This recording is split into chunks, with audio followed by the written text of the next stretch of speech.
my fault.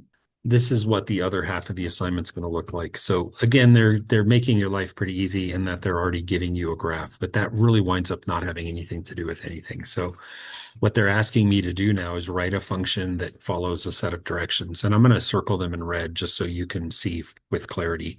We want the graph to go left 5 and up 1. So all that other jargon in there is just get to the good part. So how would you take this function up here in the purple box? And again, if you're working on your assignment, please stop.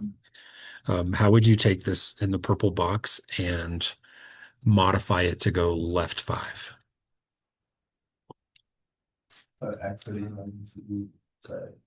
-5 or +5. Good job. So everything else is going to stay. I'm still going to write f of x equals, and I'm still going to have my -2, but the x part, good job, Sutter.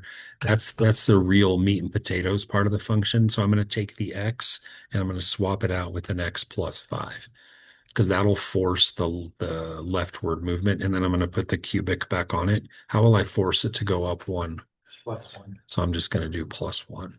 When you go down here to the box, it's already going to have the f of x or g of x, whatever equals. You just have to type it in. So we're going to do -2 and then in parentheses x plus 5. Do you guys remember how to do exponents on delta? Shift 6. Good job. And then we're going to put in our cube, and then we're going to front arrow back down to the level playing field.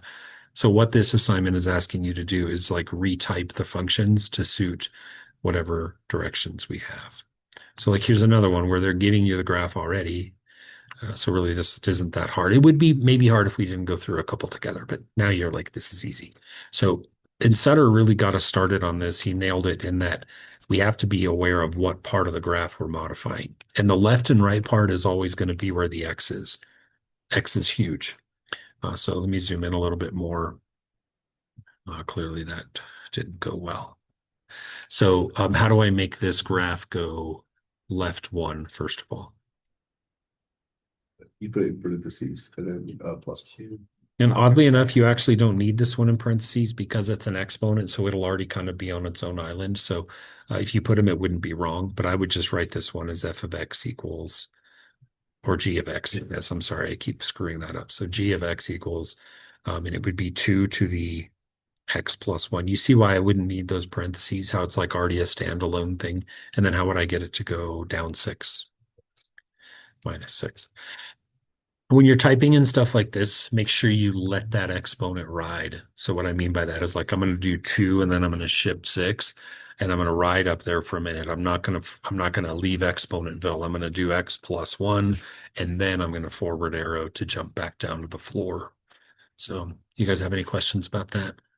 So that's what the other side of this assignment looks like is you write an equation to make it do certain things. All right. Sorry for the second recording. That was my bad.